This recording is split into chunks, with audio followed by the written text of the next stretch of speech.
Hello everyone, welcome to my YouTube channel. आज का हमारा टॉपिक है चक्रवर्ती ब्याज। चक्रवर्ती ब्याज का जनरली फॉर्मूला होता है CI बराबर होता है P इंटू 1 + R⁻n - P यहाँ पर मूलधन है। और चक्रवर्ती ब्याज के लिए वार्षिक चक्रवर्ती ब्याज के लिए फॉर्मूला होता है टोटल अमाउंट बराबर P इंटू 1 + R/100n। यहाँ पर होता है नंबर ऑफ ईयर्स। अगला है चक्रवर्ती ब्याज अर्धवार्षिक के लिए। चक्रवर्ती ब्याज अर्धवार्षिक के लिए ए बराबर होता है P इंटू 1 + R/100⁻²n। यहाँ पर n है वो नंबर ऑफ ईयर्स है। अगला है चक्रवर्ती ब्याज त्रिमाही के लिए। त्रिमाही के लिए ए हो जाता है P इंटू 1 + R/100⁻4n। और यहाँ पर चक्रवर्ती ब्याज का फॉर्मूला हो जाएगा ए यहाँ पर टोटल अमाउंट है माइनस P मूलधन। तो देखते हैं, अब अगला क्वेश्चन देख के हम समझते हैं कि फॉर्मूले से चक्रवर्ती ब्याज किस प्रकार से निकालते हैं। तो हमारा प्रश्न है कि ₹10,800 का 3 वर्ष के लिए 12/1/2% 12.5% दर से चक्रवर्ती ब्याज क्या होगा।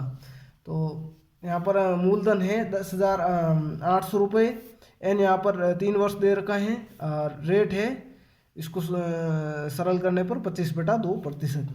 वार्षिक के लिए ए का टोटल राशि का फॉर्मूला होता है मूलधन इंटू 1 + रेट/100n। यहाँ पर मूलधन दे रखा है 10,800, 1 प्लस रेट है 25/2 इंटू 100⁻3, एन यहाँ पर 3 है। इसको सॉल्व किया तो हमें 1 + 1/8⁻3 मिला, जो कि हो गया 9/8। इसको आगे सॉल्व किया तो हमें मिला है 15,377.34 रुपये। तो CI का फॉर्मूला होता है A माइनस P। तो ए यहाँ पर दे रखा है 15,377.34 माइनस P है यहाँ पर 10,800। तो हमें टोटल चक्रवर्ती ब्याज मिला है 4,577.34 रुपये है। उम्मीद करता हूँ आपको ये क्वेश्चन अच्छे से समझ आया होगा। अगला क्वेश्चन देखते हैं।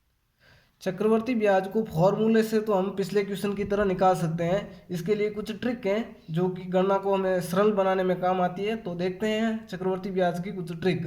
अब जब चक्रवर्ती ब्याज 2 वर्ष का दिया हो तो यहाँ पर ट्रिक में 2:1 इसका अनुपात होगा। 3 वर्ष के लिए 3:3:1, 4 के लिए हो जाएगा 4:6:4:4:1, 5 वर्ष का हो जाएगा 5:10:10:5:1, 6 वर्ष के लिए हो जाएगा 6:15:20:15:6:1। अब ये अनुपात हमें रटने नहीं है, इसके लिए हमें सबसे पहले इस 2:1 को याद रखना होगा 2 वर्ष के लिए। अब आगे का अनुपात याद करने के लिए हमें हमेशा ये ध्यान रखना है कि जिस वर्ष का अनुपात पूछे उसको वो हमसे सबसे पहले आएगा। जैसे यहाँ पर 2 वर्ष का है तो 2, 3 है, 4 है, 5 है, 6 है, और अंतिम में हमेशा 1 आएगा। यहाँ पर भी 1 1 1 और 1। बीच की संख्या लिखने के लिए हमें पहले 2 का पता होना चाहिए। हमें 2 का पता है, यहाँ पर 2:1 है। तो 3 का अनुपात लिखने के सबसे पहले हमने लिख दिया 3। अब इन दोनों को जोड़ा तो 2 और 1 हो गया 3, और अगला 1 है वो 1 आ गया। अब 4 वर्ष के लिए हमने सबसे पहले 4 लिखा, इन दोनों को जोड़ा 3 और 3 हो गया 6, अगला जोड़ दिया 3 और 1 हो गया 4, और 1 अंतिम में आ गया। 5 वर्ष के लिए सबसे पहले 5 लिखा, 4 और 6 10, 6 और 4 10, और इन दोनों को जोड़ दिया तो ये हो गया 5, और अंतिम में 1 आ गया। 6 वर्ष के लिए पहले 6 लिख दिया, और उसके बाद में 5 और 10 15, 10 और 10 20, और 10 और 5 15, और 5 और 1 6, और अंतिम में 1। तो उम्मीद करता हूँ आपको इस ट्रिक से ये 2 या 3 4 या 5 या 6 वर्ष के लिए यह अनुपात आपको पता होगा। तो अब इसी अनुपात को हम क्वेश्चन में देखते हैं कि किस तरीके से इस ट्रिक से हम क्वेश्चन सॉल्व करते हैं। तो हमारे पास ये अगला क्वेश्चन है कि 4,000 रुपये का 10% चक्रवर्ती ब्याज की दर से 2 वर्ष का चक्रवर्ती ब्याज क्या होगा। अब हम फॉर्मूले से भी निकाल सकते थे, लेकिन यहाँ पर हमें इस ट्रिक से निकालना है। देखते हैं। अब यहाँ पर 2 वर्ष के लिए पूछा है तो सबसे पहले 2 वर्ष का अनुपात लिख देते हैं हम 2:1। अब 4,000 का 10% चक्रवर्ती ब्याज देखना है। तो यहाँ पर जितना वर्ष पूछा है, जैसे यहाँ पर 2 वर्ष पूछा है तो 2 बार हम 4,000 का 10% निकालते हैं पहले। तो 4,000 का 10% निकाला 400। अब 2 वर्ष पूछा है तो अब 400 का निकालते हैं एक बार, और 400 का 10% हो गया 40।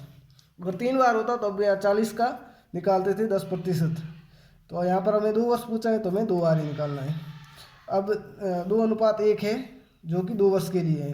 तो इसको हम 400 को 2 से मल्टीप्लाई किया प्लस 40 को 1 से किया, तो यहाँ पर 400 इंटू 2 800 प्लस 40 इंटू 1 40, टोटल जोड़ा तो हो गया 840 रुपये, जो कि हमें 4000 रुपये का 10% चक्रवर्ती ब्याज की दर से 2 वर्ष का चक्रवर्ती ब्याज होगा। तो उम्मीद करता हूँ आपको ये समझ आया होगा। अगला क्वेश्चन देखते हैं, कुछ भी जो भी डाउट होगा वो क्लियर हो जाएगा। अगला क्वेश्चन है रुपये 10,000 पर 10% चक्रवर्ती ब्याज की दर से 3 वर्ष का चक्रवर्ती ब्याज क्या होगा। यहाँ पर हमें 3 वर्ष का चक्रवर्ती ब्याज पूछा है, रेट है 10% और मूलधन दे रखा है 10,000 रुपये। तो 3 वर्ष के लिए दे रखा है, तो 3 वर्ष के लिए अनुपात हो जाएगा 3:3:1। अब हमें 3 वर्ष के लिए पूछा है, तो हमें 3 बार ही प्रतिशत निकालना है। यहाँ पर पहले 10,000 का 10% निकाला तो हो गया 1,000। अब वापस इसी का निकालते हैं, 1,000 का 10% हो गया 100। अब 100 का 10% निकाला तो हो गया 10। तो अब इसको हम लिखते हैं, 1,000 को 3 से मल्टीप्लाई किया तो ये हो गया 3,000। अब 3 को किया 100 से मल्टीप्लाई तो ये हो गया 300, और अब 1 को किया 10 से मल्टीप्लाई तो ये हो गया 10, जिसको टोटल जोड़ा तो हमें मिला 3,310 रुपये, जो कि 10,000 रुपये पर 10% चक्रवर्ती ब्याज की दर से 3 वर्ष का चक्रवर्ती ब्याज होगा।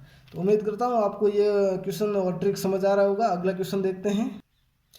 अगला क्वेश्चन है रुपये 5,000 पर 10% चक्रवर्ती ब्याज की दर से 4 वर्ष का चक्रवर्ती ब्याज क्या होगा। यहाँ पर 4 वर्ष का पूछा है, तो हमें 4 वर्ष के 4 वर्ष का चक्रवर्ती ब्याज निकालना होगा। तो 4 वर्ष के लिए हमें अनुपात याद न हो तो हमें सबसे पहले 2 का तो याद होना चाहिए। तो 2 से हमने 3 का अनुपात बनाया, 3 से हम 4 का बना देते हैं। यहाँ पर तो 2 से 3 का बनाया तो 3 और ये जोड़ दिया तो ये 3 और अनुपात में अंतिम में 1 आ गया। अब 4 का इन दोनों को जोड़ा तो ये हो गया 6, इन दोनों को जोड़ा तो ये हो गया 4 और यहाँ पर अंतिम में 1 आ गया। तो ये हमें 4 का अनुपात मिल गया। अब हम देखते हैं कि 4 वर्ष के लिए पूछा है, तो हमें 5,000 का 10% निकालना है पहले। इसी प्रकार से 4 बार हमें प्रतिशत निकालना है। तो 5,000 का 10% हो गया 500। अब 500 का निकालते हैं हम 10%, तो हमें मिल गया 50। 50 का 10% निकालते हैं तो हमें मिल गया 5, और 5 का हम 10% निकालते हैं तो वो मिल गया 0.5। तो इसी प्रकार हम अनुपात से मल्टीप्लाई करेंगे इन चारों को। तो सबसे पहले अनुपात में 4 है, तो 4 को 500 से किया, ये हो गया 2,000। अब है 6 को 50 से किया तो ये हो गया 300। अब है 4 को 5 से गुणा किया तो ये हो गया 20, प्लस 1 को 0.5 से गुणा किया तो 0.5। इन सबको जोड़ा तो हमें मिल गया 2,320.05 रुपये, जो कि 5,000 रुपये पर 10% चक्रवर्ती ब्याज की दर से 4 वर्ष का चक्रवर्ती ब्याज होगा। तो अगला क्वेश्चन देखते हैं। अगला क्वेश्चन है कि रुपये 10,000 पर 10% चक्रवर्ती ब्याज की दर से 5 वर्ष का चक्रवर्ती ब्याज क्या होगा। हमें यहाँ पर 5 वर्ष का चक्रवर्ती ब्याज पूछा है, तो 5 वर्ष का चक्रवर्ती ब्याज ज्ञात करने के लिए हमें 5 वर्ष का अनुपात पता होना चाहिए। तो अनुपात के लिए हम इसी वापस ट्रिक से देखते हैं। पहले 2 का हमें याद होना चाहिए, 2 से हमने 3 का निकाला, 3 से हमने 4 का निकाला और 4 से हमने 5 का निकाल दिया। यहाँ पर 5, 4 और 6 10, 6 और 4 10, और 5, 4 और 1 5 और 1। यहाँ पर अनुपात में हमेशा 2 वर्ष का होगा तो 2 ही होंगे, 3 वर्ष का होगा तो 3 होंगे, 4 वर्ष का होगा तो 4 होंगे, और 5 वर्ष का होगा तो 5 होंगे, और 6 वर्ष का होगा तो 6 होंगे। तो हमें 5 वर्ष का अनुपात पता हो गया। अब यहाँ पर 5 वर्ष के लिए पूछा है, तो हम 5 बार प्रतिशत निकालेंगे। सबसे पहले 10,000 का 10% हमें मिल गया 1,000। अब 1,000 का 10% हमें मिल गया 100। अब 100 का 10% हमें मिल गया है 10। अब 10 का 10% है वो हमें 1 मिल गया, और अब 1 का 10% हमें मिल गया है 0.1। तो अब हम 1,000 को 5 से मल्टीप्लाई करेंगे, और दूसरे स्टेप में हम 10 को 100 से मल्टीप्लाई करेंगे, प्लस 10 को 10 से गुणा करेंगे, प्लस 5 को 1 से, और प्लस 1 को 0.1 से गुणा करेंगे। तो यहाँ पर हमने गुणा किया तो हमें मिल गया ये 5,000 plus 1,000 plus 100 plus 5 plus 0.5। In total को इनका टोटल किया तो हमें मिल गया 6,105.01 रुपये, जो कि 10,000 रुपये पर 10% चक्रवर्ती ब्याज की दर से 5 वर्ष का चक्रवर्ती ब्याज होगा। तो उम्मीद करता हूँ आपको ये ट्रिक समझ आई होगी, और इसी प्रकार की वीडियो देखने के लिए हमारे चैनल को सब्सक्राइब जरूर करें। बहुत बहुत धन्यवाद।